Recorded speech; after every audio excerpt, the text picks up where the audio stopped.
আসসালামু আলাইকুম গাইস, সবাই কেমন আছেন? আশা করি সবাই অনেক ভালো আছেন। তো আজকে আমি ভিন্ন রকমের একটি রেসিপি নিয়ে চলে আসলাম। আজকে দেখাবো ভিন্ন রকমের একটি পটল ভাজা। তো এই পটল ভাজাটা যারা পটল খেতে পছন্দ করেন না তারও এই পটল ভাজাটা পছন্দ করবেন। তো আমি প্রথমে পটলগুলোকে ছিলে নিয়েছি। ছিলে এখন আমি দেখুন কীভাবে ডিজাইন করে নিচ্ছি। তেরছে তেরছে করে কেটে নিচ্ছি দুই পাশ থেকে। তো এইভাবে আমি সবগুলো পটল কেটে নেব।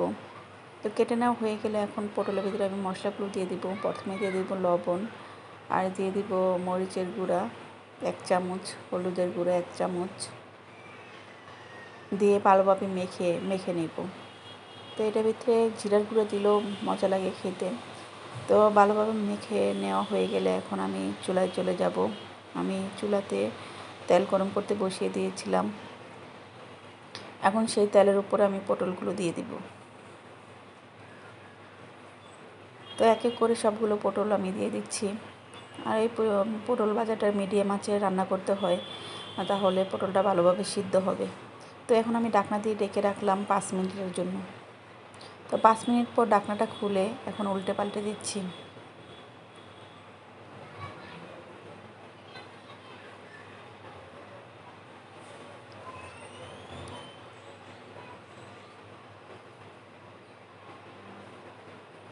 তো উল্টানো হয়ে গেলে এখন আমি আবার ঢাকনা দিয়ে ঢেকে রাখবো 5 মিনিটের জন্য। তো 5 মিনিট পর দেখুন আমার পটলটাও নরম হয়ে আসছে, সিদ্ধ হয়ে গেছে।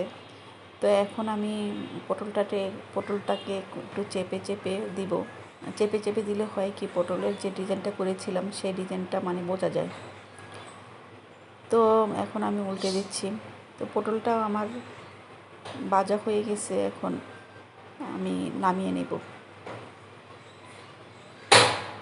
তো এইভাবে পটল ভাজলে আমার বাচ্চারা অনেক পছন্দ করে খেতে। ওরা পটল খেতে চায় না, কিন্তু এভাবে যদি আমি ভেজে দিই তাহলে ওরা অনেক পছন্দ করে মজা করে খায়।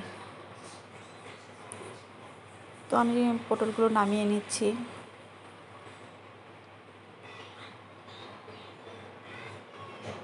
এই দেখুন আমার পটল ভাজা হয়ে গেছে। এখন আমি সেই একই প্যানের ভিতরে আমি পেঁয়াজ কুচি, কাঁচামরিচ কুচি দিয়ে এখন পেঁয়াজটাকে ভেজে নেব।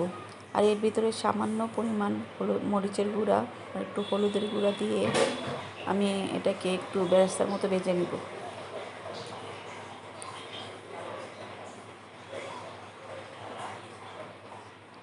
তো যখন ভেজে নেওয়া হয়ে যাবে তখন আমি পটলের উপর ছড়িয়ে দিব। তো পেঁয়াজের এই বেরেস্তাটা দিলে পটল ভাজাটা খেতে অসম্ভব মজা লাগে। তো আজকের ভিডিওটা কেমন লাগলো? সবাই ভালো থাকবেন, সুস্থ থাকবেন। আল্লাহ হাফেজ।